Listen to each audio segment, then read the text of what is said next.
Hi Seahawks, today you're going to take notes on proportions.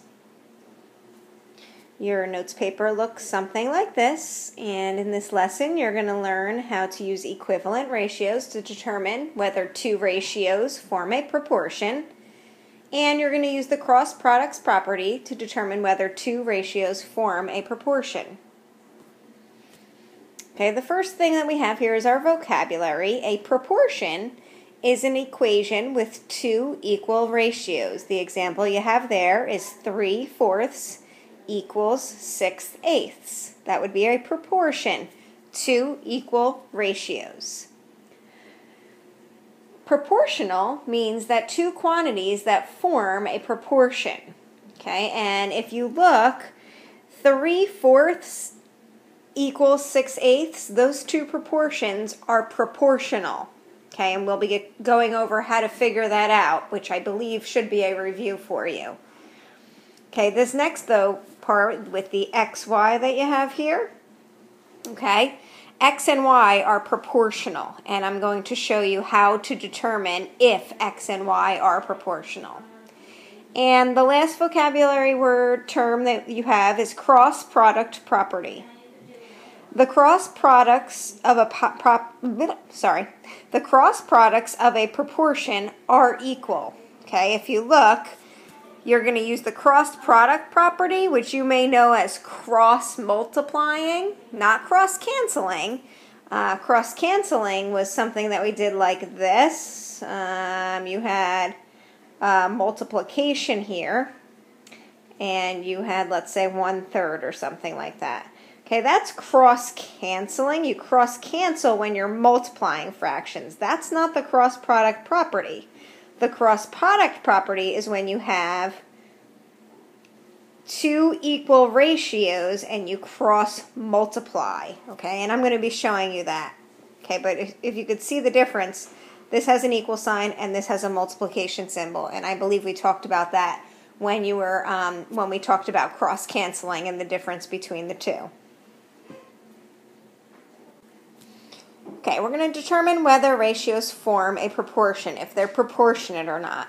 And there's two ways to do that. You can compare the ratios in simplest form, or you could use the cross product property. And really, it's up to you which one that you choose to use. But I'm going to show you both, and you could determine that when you are doing the proportions. Sometimes it depends on the numbers on how you're going to do that, for me at least. Okay, so the first way, we have tell whether 8/12 and 4/6 form a proportion. Okay, well, first I'm going to show you how to compare them, doing them in simplest form. Okay, so we have 8/12, and 8/12, if I simplify that, I get 2/3. Okay, because 8 divided by 4 is 2, 12 divided by 4 is 3. And then 4/6, if I simplify that, and you could use your brain for that, no need to really pick up a calculator. 4 divided by 2 is 2, and 6 divided by 2 is 3. So, does 2/3 equal 2/3? It sure does. So it's proportionate.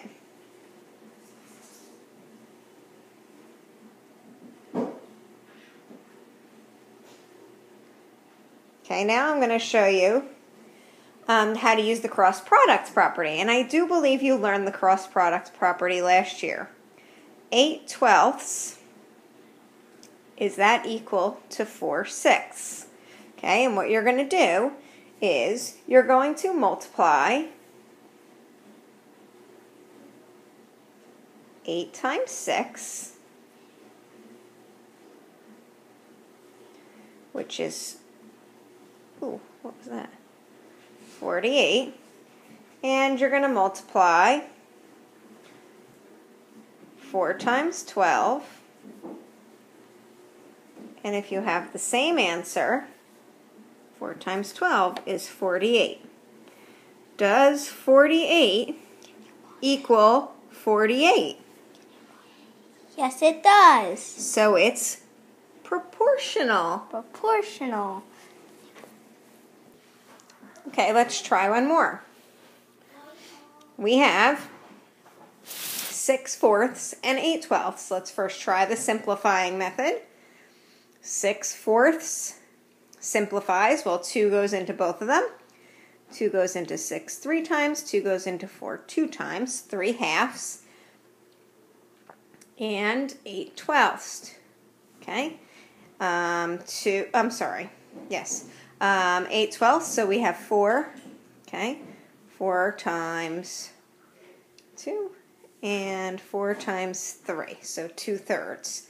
Okay, so does 3/2 equal 2/3? No, they are not equal, so that is not proportionate. It's not proportional. Okay, now let's just try it with the cross product property.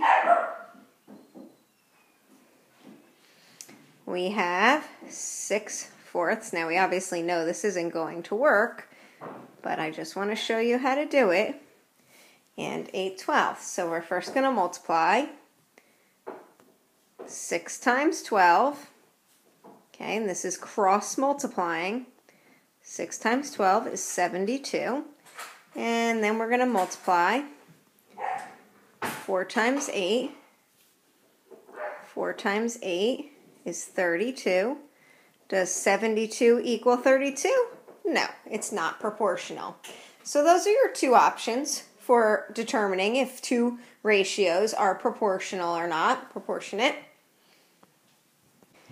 Okay, now we're going to determine whether two quantities are proportional. And this is where I was telling you where we had the XY chart, and you're going to determine if X and Y are proportionate.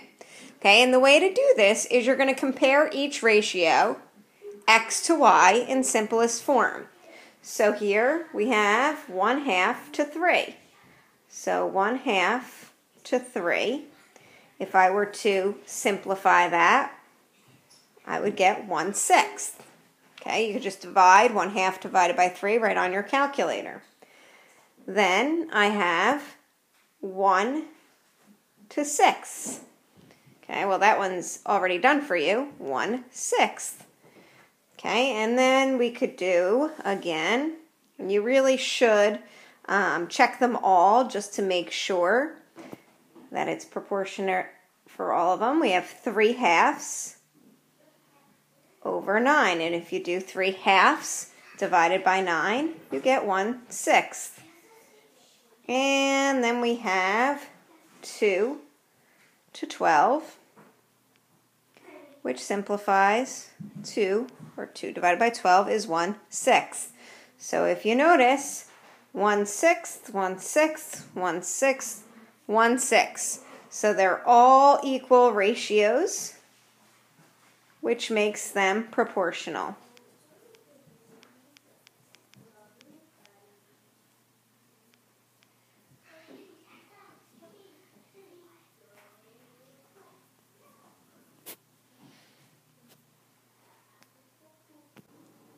Okay, now we're going to do identifying proportional relationships in real-life situations.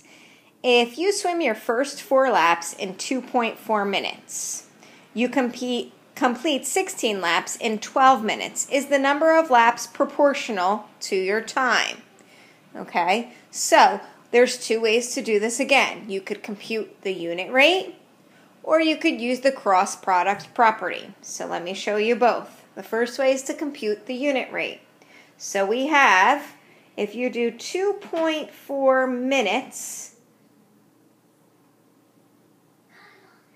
in 4 laps, we want to find out how much that would be for 1 lap.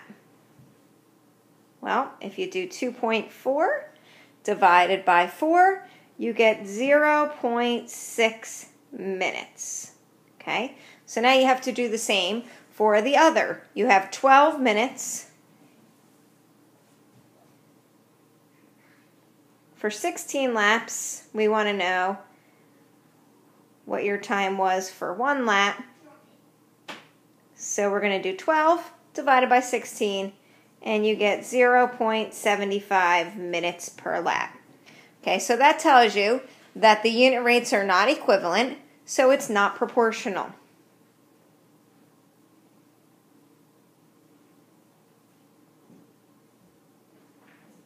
Okay?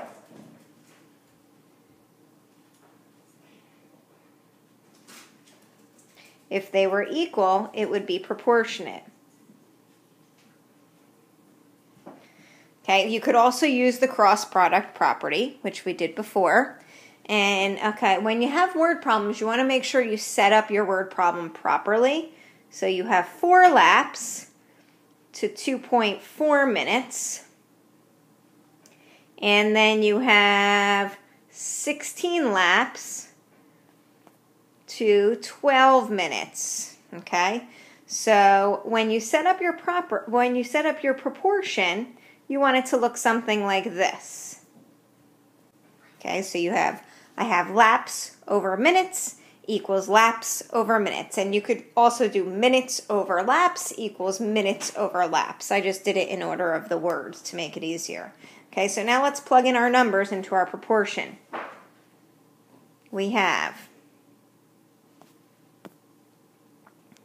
blank equals blank.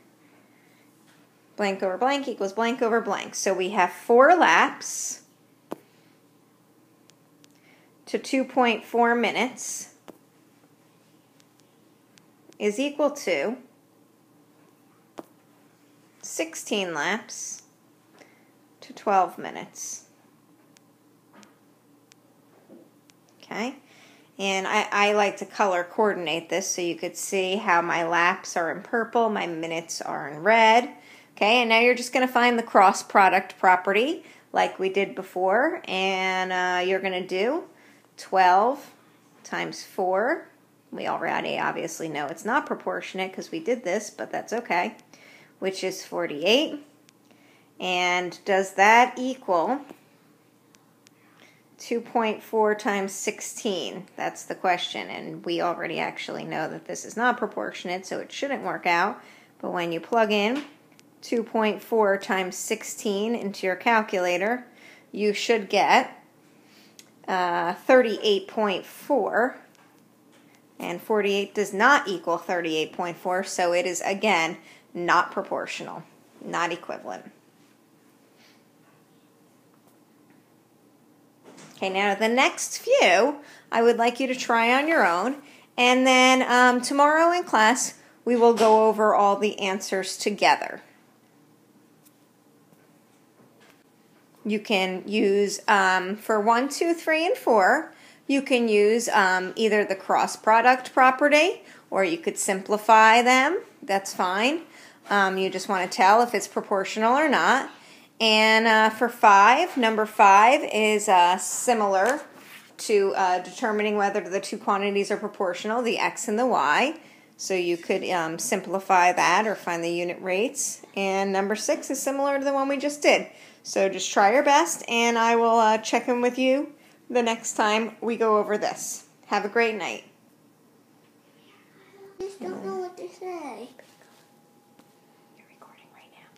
Hello, everybody. My name is Ryan, and I'm about to teach you the country accent of tomato soup. You should really know about tomato soup. I'm gonna show you my bowl.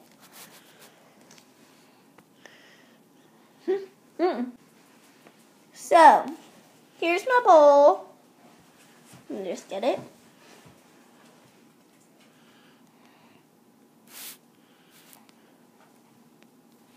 And I am going to make my tomato soup. I would like to put some tomatoes in it.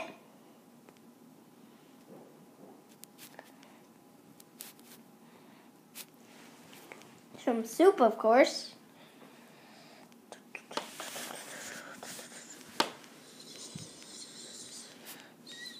And then, now you're going to see some smoke coming out of my bowl.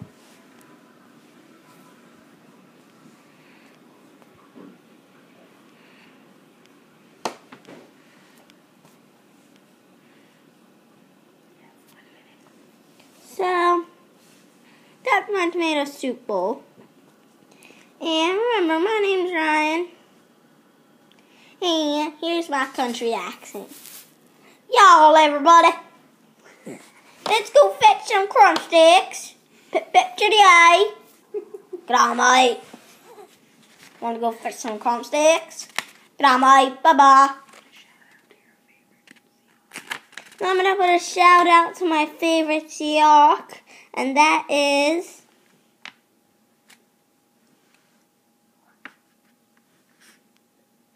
Ben.